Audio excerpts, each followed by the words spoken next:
बिस्मिल्लाहिर्रहमानिर्रहीम। लॉकडाउन के दिनों में एफएससी के तुर्को तालिबात को परेशानी से बचाने के लिए ब्रिलियंट एकेडमी की तरफ से तुर्को तालिबात को इंतहाई रिव्यू लेक्चर्स देने का सिलसिला शुरू किया गया है।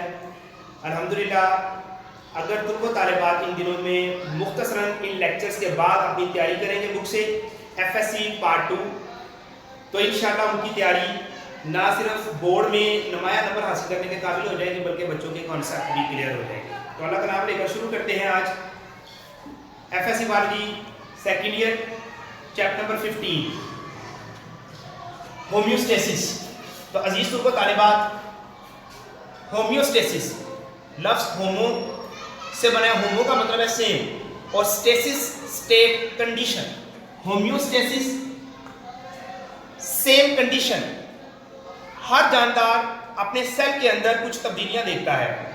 सेल के अंदर होने वाली तब्दीलियों को सेम रखने की कोशिश का नाम है होम्योस्टेसिस।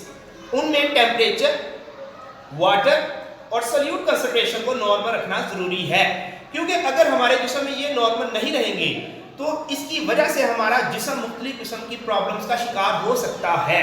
टेम्परेचर ज़्यादा हो जाएगा, फीवर हो जाएगा, अगर सॉल्ट कंसंट्रेशन कम हो जाएगी, डिहाइड्रेशन हो जाएगी और इसकी वजह से मुख्तलिफ बीमारियां हो सकती हैं।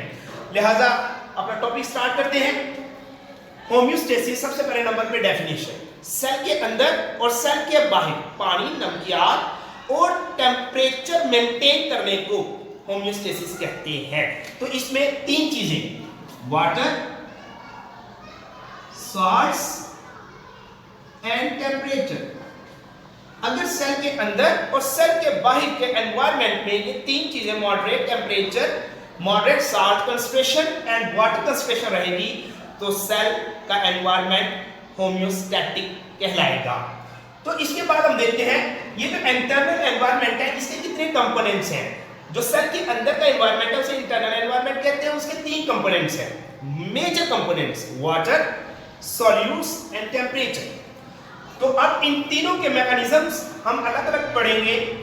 वाटर को मेंटेन करना ऑस्मोरेगुलेशन कहलाता है।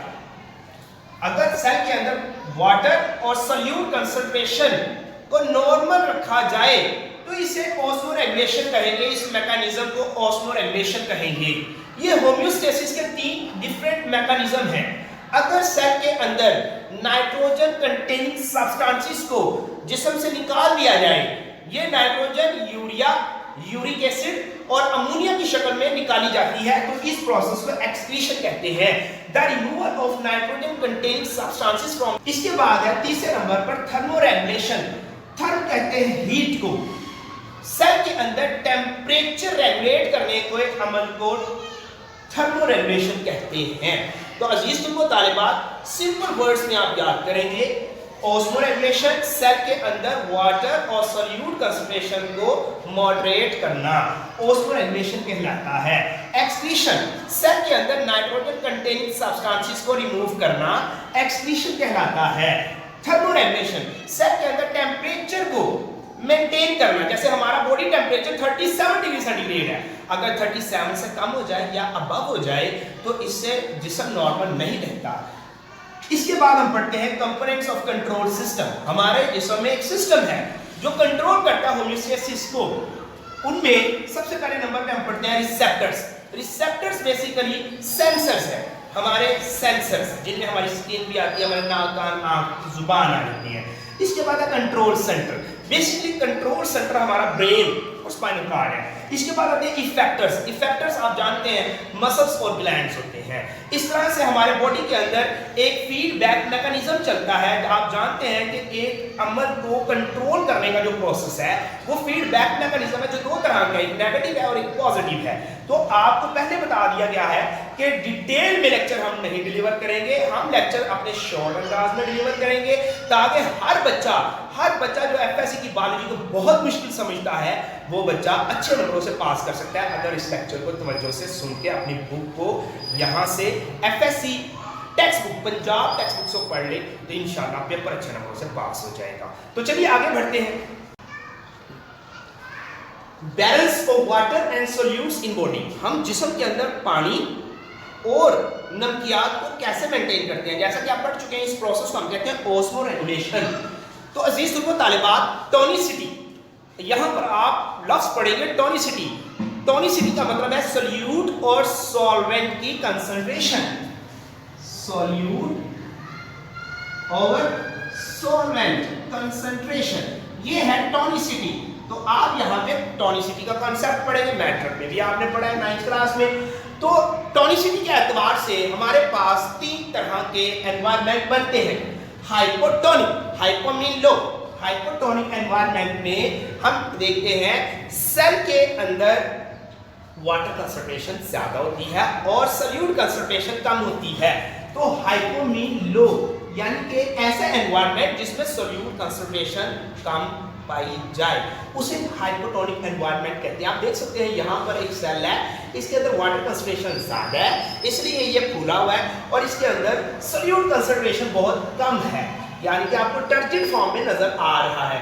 हाइपरटोनिक एनवायरनमेंट दूसरे नंबर पे, हाइपर मीन हाई, ऐसा एनवायरनमेंट जिसमें सॉल्यूट कंसंट्रेशन यानी कि साल्ट कंसंट्रेशन ज्यादा पाई जाए, उसे कहते हैं हाइपोटोनिक एनवायरनमेंट। तो हाइपोटोनिक एनवायरनमेंट को अगर आप डायग्राम से देखें तो यहाँ पर आपको सेल नजर आ रहा है श्रिंक फॉर्म में।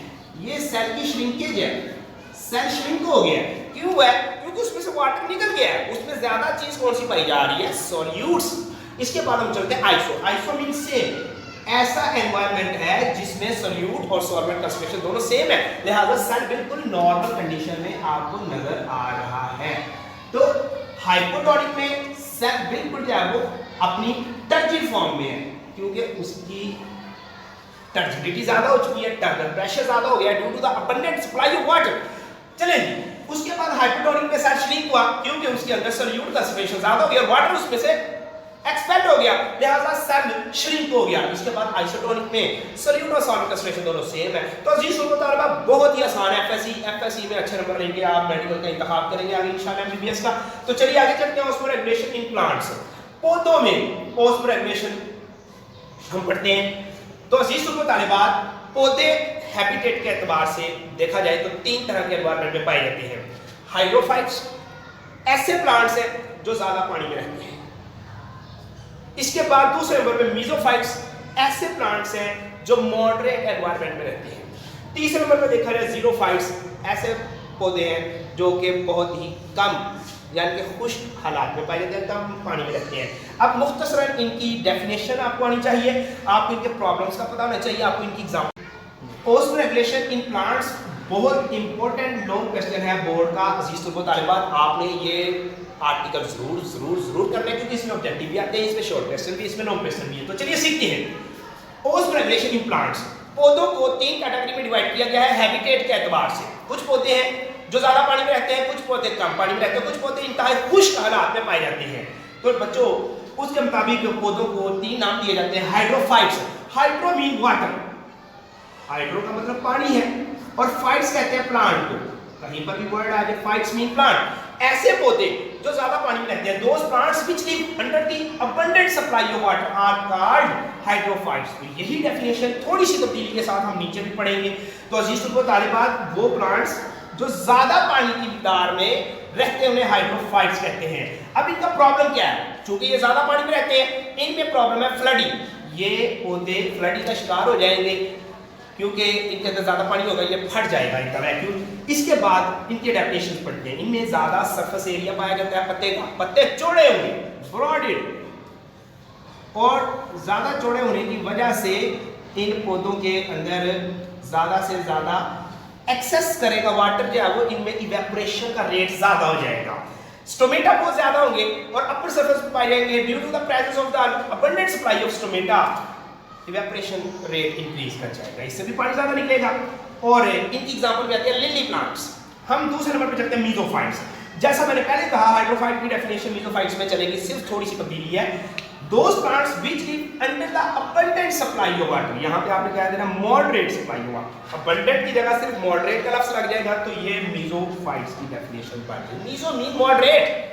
तो अजीज तालिबात, इनकी एग्जांपल में मैंगो, रोज वगैरह आ जाता है। तीसरे नंबर पे चलते हैं जीरोफाइट्स। जीरो मीन ड्राई, ऐसे पौधे जो ड्राई एनवायरनमेंट में पाए जाते हैं। Those plants which live under the restricted supply of water, they are known as xerophytes. Xerophytes के अंदर जो एडेप्टेशन है उनमें जो पौधे की लेयर है वो क्यूटिकल की होगी ताकि वो उसमें प्रिवेंट कर सके, पानी को ज़ाया होने से बचाया जा सके।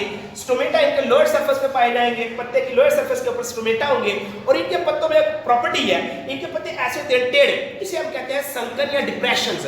अब इन डिप्रेशन या संकन होने की वजह से जब हवा टच करेगी तो वो यहाँ पर इसको मस नहीं कर सकेगी, हवा नीचे से गुजर जाएगी, लिहाजा पानी इनमें से नहीं निकलेगा। ये इनमें पाई जाती है एडेप्टेशंस। तो बच्चों आपने सीखा ओस्मोरेगुलेशन प्लांट बोर्ड का वेरी इंपॉर्टेंट क्वेश्चन है। अब इसके बाद हम आगे चलते हैं ओस्मोरेगुलेशन इन एनिमल्स। पहले आपने देखा ओस्मोरेगुलेशन इन प्लांट्स, अब आप देखेंगे ओस्मोरेगुलेशन इन एनिमल्स। अजीज तुमको तालिबान ये दो इंपॉर्टेंट लॉन्ग क्वेश्चन है, या तो ओस्मोरेगुलेशन इन प्लांट्स आता है बोर्ड में या ओस्मोरेगुलेशन इन एनिमल्स आता है। ये दोनों टॉपिक बहुत इंपॉर्टेंट है, सिर्फ तवज्जो के साथ समझने की जरूरत है। आप अपने वर्ड्स में भी आप लिख सकते हैं, इससे आपकी अंग्रेजी बेहतर होगी। इसको वोकैबुलरी को इन्हांस करें, प्रैक्टिस करें। रोजाना जितना टाइम आप याद करने में लगाते हो उतना टाइम आप लिखने में भी सर्व किया करें। ओस्मोरेगुलेशन इन एनिमल्स, तो एनिमल्स को हमने दो कैटेगरी में डिवाइड किया। जैसे पौधों को 3 में किया था, हाइड्रोफाइट्स, मेसोफाइट्स और जीरोफाइट्स। पौधों को 3 में जबकि जानवरों को 2 में। Osmoconformers and osmoregulators. जो ओस्मो कॉन्फॉर्मर्स हैं ये ऐसे एनिमल्स हैं जिनका जो बॉडी फ्लूइड है वो आइसोटोनिक रहता है। आइसोटोनिक का मतलब सेम रहता है, लिहाजा इन पौधों को ना तो एक्टिव ट्रांसपोर्ट के जरिए पानी को अंदर लेके जाने की, ना साल्ट को बाहर निकालने की, ना साल्ट को अंदर लेके जाने की जरूरत है। ये नॉर्मल एनवायरनमेंट में रहते हैं। इसके बाद हम चलते हैं ओस्मोरेगुलेटर्स में। ओस्मोरेगुलेटर्स होते हैं इनमें बॉडी फ्लूइड कंसंट्रेशन वेरिएट होती रहती है, चेंज होती रहती है, लिहाजा इन पौधों को, इन जानवरों को अपने जिस्म को नॉर्मल रखने के लिए, होमोस्टाइज करने के लिए अपने बॉडी को मुख्तलिफ कैटेगरी के अंदर लेके जाना पड़ता है। ये एनिमल्स जो है वो ओस्मोरेगुलेशन करते हैं मुख्तलिफ एनवायरनमेंट में मुख्तलिफ तरीकों से। ठीक है, अब इसके बाद हम अगला टॉपिक पढ़ेंगे, वेरी इंपॉर्टेंट टॉपिक है ओस्मोरेगुलेशन इन डिफरेंट एनवायरनमेंट। ये जो जानवरों के अंदर एनवायरनमेंट हो रहा है, मुख्तलिफ एनवायरनमेंट है, मुख्तलिफ तरीके से रेगुलेट हो रहा है, उस लिहाज से हम यहाँ पर पढ़ेंगे मैरीन एनवायरनमेंट को, फ्रेश वाटर एनवायरनमेंट को, और इसके साथ साथ हम पढ़ेंगे टेरेस्ट्रियल एनवायरनमेंट को। तो अजीज को तालिबान सबसे पहले नंबर पे मैरीन। आप जानते हैं मैरीन एनवायरनमेंट वो है जहां साल्ट कंसंट्रेशन ज्यादा होती है। समुद्री पानी को मैरीन वाटर बोलते हैं क्योंकि साल्ट कंसंट्रेशन ज्यादा होती है, ऐसे वाटर को मैरीन वाटर कहते हैं। तो इनमें सबसे पहले नंबर पे हम बात करते हैं इनवर्टिब्रेट्स की। इनवर्टिब्रेट्स होते हैं इनमें ओस्मो कॉन्फॉर्मर्स हैं। आप जानते हैं जिनमें रीढ़ की हड्डी नहीं पाई जाती। वर्टिब्रेट्स वो है जो आइसोटोनिक है, जिनमें रीढ़ की हड्डी पाई जाएगी, आइसोटोनिक होते हैं। इनमें हेड फिशेस आती हैं, ये भी आइसोटोनिक रहती हैं। कार्टिलेजिनस फिशेस हैं और बोनी फिश है। जो कार्टिलेजिनस फिशेस हैं इनमें थोड़ा सा अपने बॉडी को रेगुलेट करने की जरूरत महसूस होती है। इनके अंदर किडनीज के अंदर रेक्टल ग्लैंड्स पाए जाते हैं। इसके अलावा एक्टिव ट्रांसपोर्ट होती है रेक्टल ग्लैंड्स में, और ये अपने जिस्म में यूरिन की शक्ल में नाइट्रोजन नहीं निकालते यूरिया की शक्ल में, बल्कि ये ट्राइमिथाइल अमीन ऑक्साइड की शक्ल में अपने जिस्म से नाइट्रोजन निकालते हैं क्योंकि यूरिया ज्यादा डैमेजिंग होता है। इसके बाद अगर बोनी फिशेस की बात की जाए तो वो भी इसी तरह से करते हैं। आगे हम चलते हैं टेरेस्ट्रियल एनवायरनमेंट में। टेरेस्ट्रियल एनवायरनमेंट जैसा कि आप जानते हैं खुश्की का माहौल है, इसके अंदर रेस्ट्रिक्टेड सप्लाई ऑफ वाटर होती है, लिहाजा यहाँ पर जो प्रॉब्लम है वो आपके फौरी तौर पर ज़हन में आनी चाहिए, वो होगी dehydration. The loss of water is known as dehydration.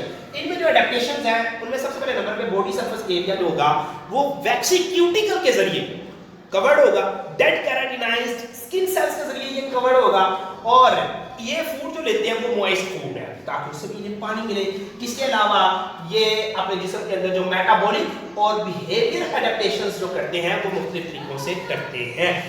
एक बहुत इंपॉर्टेंट डेफिनेशन है, ये बोर्ड में बहुत आती है, एनहाइड्रोबायोसिस। तो अजीजों को तालिबात ये मैं आपको बताता चलूं कि एनहाइड्रोबायोसिस एक बिहेवियर एडेप्टेशन होता है। इसमें टेरेस्ट्रियल एनिमल्स अपने बॉडी के अंदर डिहाइड्रेशन को टॉलरेट करते हैं मुख्तलिफ तरीकों से। इस प्रोसेस को एनहाइड्रोबायोसिस कहते हैं। जैसे कि डॉग्स पैंटिंग करते हैं, वो पैंटिंग के जरिए अपने जिस्म से वाटर को रिमूव करते हैं। तो इंशाल्लाह अगले लेक्चर के साथ मिलेंगे। अगले लेक्चर में उम्मीद है कि आपको समझ आई होगी।